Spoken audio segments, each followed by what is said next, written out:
कौन कहता है दोस्तों कि आसमान में सुराख नहीं हो सकता, बस एक पत्थर उछालने की देर है और उसके बाद परिणाम कुछ और निकलते हैं। आज हम आ चुके हैं इंडियन बैंक ग्रामीण स्वरोजगार प्रशिक्षण संस्थान लखीमपुर खीरी, जो कि इंडियन बैंक द्वारा संचालित है। आज हमारे साथ उसकी डायरेक्टर पूजा शुक्ला हमारे साथ हैं। बहुत बहुत स्वागत है आपका। आरसीटी का मुख्य उद्देश्य क्या है? जैसा कि सभी को मालूम है कि इस समय बेरोजगारी काफ़ी सीमा पर है। मैं ये कहूँगी कि हमारे बहुत सारे बेरोजगार साथी हैं, बहुत सारे बेरोजगार युवा हैं जो कुछ न कुछ कार्य करके अपनी एक आमदनी चाहते हैं, अपनी एक आत्मनिर्भरता चाहते हैं। उस उद्देश्य के पीछे इस आरसीटी को स्थापित किया गया है।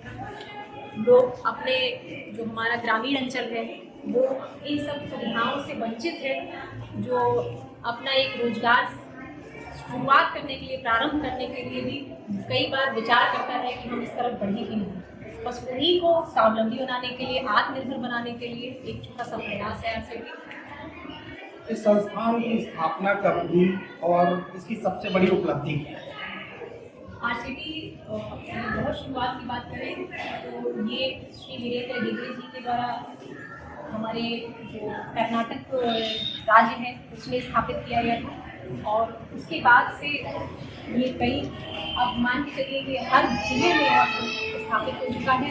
हर राज्य के हर जिले में स्थापित होने के बाद अभी यहाँ पहुँच चुका है कि अब लोग इसके हर जानकारी, हर बात को अब जानते हैं, पहचानते हैं, नाम से भी अब लोग इससे परिचित हैं। आपके वहाँ कौन कौन से प्रमुख ट्रेनिंग प्रोग्राम्स चलाए जाते हैं? मुख्यतः यहाँ पे लखीमपुर की बात करूँ तो महिलाएं हमारी जो कि बहुत अब एजुकेटेड हो गई हैं कहूँगी, तो अब यहाँ पे अब जैसे आप लोग देख रहे हैं हमारा एक कंप्यूटर का लैब भी है। इसमें हम कंप्यूटर प्रशिक्षण, यानी हम पर्टिकुलरली तो असिस्टेंट बुक कीपर का इसमें ट्रेनिंग देते हैं, और ये हमारा 38 दिन का कोर्स होता है जिसमें हम महिलाओं और हमारे जो युवक साथी हैं उन सभी को कंप्यूटर की शिक्षा देते हैं। इसमें टैली सीखते हैं, एक्सेल सीखते हैं, पावर पॉइंट सीखते हैं। इन सभी के साथ हमारी जो महिलाएं हैं ग्रामीण अंचल की, सिलाई में बहुत ही अपना एक रुचि रखती हैं। उनमें ये महिलाएं हमारे ग्रामीण अंचल से यहाँ पे सिलाई के लिए स्पेशली आती हैं और विभिन्न तरीके के कपड़े सिलना, उन्हें अपने मार्केट तक पहुँचाना और उनसे आमदनी प्राप्त करना सीखती हैं। आप ये बताइए कि कोर्स डिजाइन करते समय किन किन बातों का विशेष ध्यान रखा जाता है कि ये कोर्स शिक्षा पूरक हो, रोजगार पूरक हो? उद्देश्य रोजगार का है। इस पूरे आरसीटी के सेटअप का जो उद्देश्य है वो इंसान को आत्मनिर्भर बनाने का उद्देश्य है। तो स्वरोजगार के लिए जो भी कोर्स इस समय लोगों के इंटरेस्ट में होते हैं वो इसमें रखे जाते हैं। ये सरकार द्वारा जो NSQF चलता है उसमें सारे अलाइन कोर्सेज भी इसी में आते हैं। लगभग आप मान के चलिए 70 कोर्सेज हमारी सरकार ने ऐसे अलाइन कर रखे हैं जो विविध राज्यों में अलग अलग इंटरेस्ट के लोगों को अपनी तरफ आकर्षित हैं। ट्रेनिंग के दौरान प्रैक्टिकल एक्सपोजर भी दिया जाता है?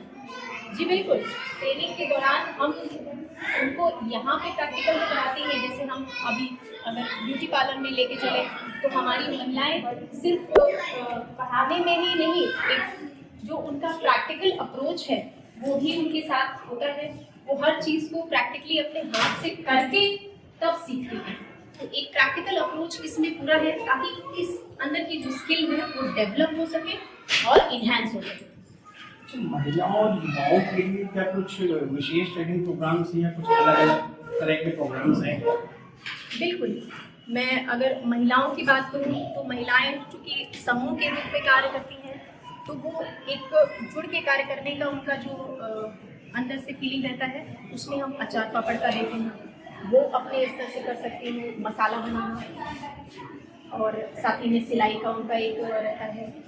अब तो लड़कियां कंप्यूटर सीखने का भी उद्देश्य रखती हैं, लेकिन अगर गांव अंचल पे ये बात करें तो जो पुरुष हैं हमारे वो पशुपालन कर सकते हैं, यहाँ मत्स्य पालन भी कराया जाता है। अब हमने प्लम्बिंग का भी काम सिखाने का उद्देश्य रखा है। सरकार की योजना तो इन सभी लोगों को जो हमारा राजमिस्त्री का कार्य है वो भी सिखाने का एक बहुत महत्वपूर्ण उद्देश्य सरकार का है। अच्छा, ट्रेनिंग के बाद कितना परसेंटेज रहता है कि जो लोग सफल हो जाते हैं, अपना रोजगार शुरू कर पाते हैं?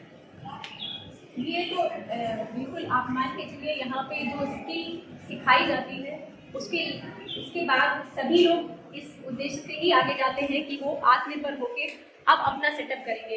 ये कुछ आंकड़े मैं आपको दिखाना चाहूँगी जो हमारे संस्थान के स्थापित होने के बाद से अभी तक के हैं, जिनमें आप मान के चलिए ये सभी जितने भी कैंडिडेट्स में 70% सेटलमेंट हमारा रहता है।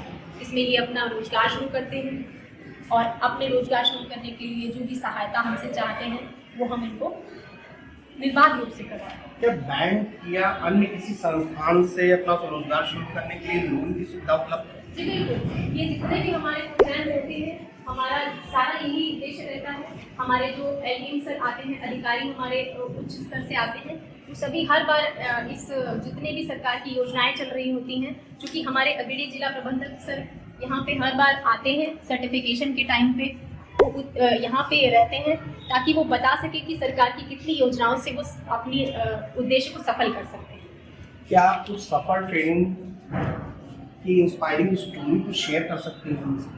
बिल्कुल, मैं तो अभी मेरा टेन्योर यहाँ अभी 6 से 7 महीने का ही हुआ है, लेकिन मैं इस बात के लिए बहुत खुशी रखती हूँ कि मेरे दौरान ही जो बच्चे अभी पढ़ाए गए हैं उनमें से ये महिलाएं हैं जिन्होंने अपना सेटअप भी कर लिया है और अब वो सफलतापूर्वक अपना पार्लर, अपना सिलाई सेंटर वो सभी कुछ चला रही हैं। ग्रामीण क्षेत्र में स्किल डेवलपमेंट के लिए जो सबसे बड़ी चुनौतियां आप क्या देखते हैं? क्या क्या चुनौतियां आती हैं? चुनौतियों के रूप में मैं देखती हूँ जब हम लोग कभी EAPs में जाते हैं तो लोगों को इन चीज़ों का अभी कहूँ तो अभी जानकारी नहीं है, क्योंकि अभी बहुत सारी ये जो संस्थाएं हैं जो हमारे भी RCT के बारे में ही पूछना, बहुत कम लोग इससे परिचित हैं। जब सरकार की तरफ से कोई NRLM की तरफ से मीटिंग की जाती है तब वो उस उद्देश्य को समझ पाती है, तब वो हमारे को बढ़ पाती है। इन चुनौतियों को दूर करने के लिए आप लोग कुछ प्लान कर रहे हैं RCT की तरफ से? बिल्कुल, RCT का यही उद्देश्य है कि हम ये निःशुल्क ट्रेनिंग का जो भी सेटअप सरकार के द्वारा रखा गया है इस हर एक ग्रामीण युवा को अपना पहुंचा सकें, ताकि वो इस स्किल्स को प्राप्त करके अपना सेटअप तैयार करके अपना एक कमाई शुरू कर सकें और दिनों दिन तरक्की करें। क्या आप महिलाओं के एम्पावरमेंट में इस संस्थान की भूमिका पर कुछ कहें?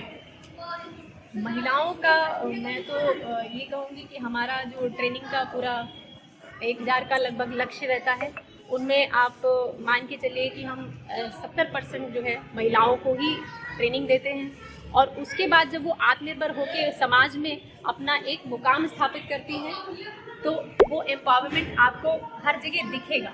मैं तो कहूँगी जहाँ जहाँ कहीं सेटअप हुए हैं, पार्लर सेटअप हुए हैं या सिलाई सेंटर सेटअप हुए हैं, वो सभी इस चीज़ को प्रूव करते हैं कि महिलाएं बहुत सशक्त हैं और जब कभी इनको कोई मौका मिलता है तो वो हर जगह अपना परचम लहराने को तैयार होती है। सशक्तता की बात दिखती भी है। आप खुद इस संस्थान की डायरेक्टर हैं, तो महिलाओं का स्वावलंबी बनना भी बहुत ज़रूरी है। एक डायरेक्टर के रूप में आपका सबसे यादगार अनुभव क्या रहा आपका?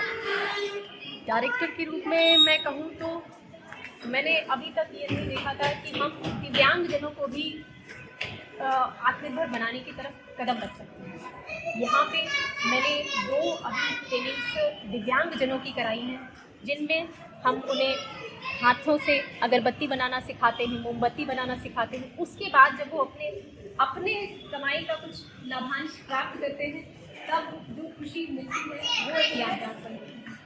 आज जिस तरह बेरोजगारी की बात होती है उसमें आप जो युवा आजकल बेरोजगार हैं उन्हें क्या संदेश देना चाहिए? मेरा सभी जितने भी युवा हैं, महिलाएं हैं, पुरुष हैं, उन सभी को यही एक संदेश रहेगा कि सभी के मन में अपना एक कमाई का जरिया पाना या अपना एक सेटअप तैयार करना ज़रूर दिमाग में रहना चाहिए। उसके लिए जो भी आपको मेहनत लगती है, जो भी आपको स्किल चाहिए, वो सरकार आपको हर जगह उपलब्ध करा रही है। उसका अवसर आप छोड़े नहीं, अवसर लें, निःशुल्क, चूँकि हर जगह यहाँ हमारा RCT तो निःशुल्क आपको चीज़ें वो स्किल देता है, तो उसका लाभ लेते हुए अपना एक सेटअप जरूर तैयार करें ताकि आप समाज में अपनी एक प्रतिष्ठा, अपना एक स्थान बना पाएँ और एक सम्मानजनक जीवन जी पाएँ। चलिए, हमसे बात करने के लिए आपका बहुत बहुत धन्यवाद और हमारी नवरा टाइम्स की तरफ से भी शुभकामनाएं कि आपका संस्थान आगे बढ़े और बेरोजगार युवाओं को स्वरोजगार की तरफ बढ़ाए। धन्यवाद। बहुत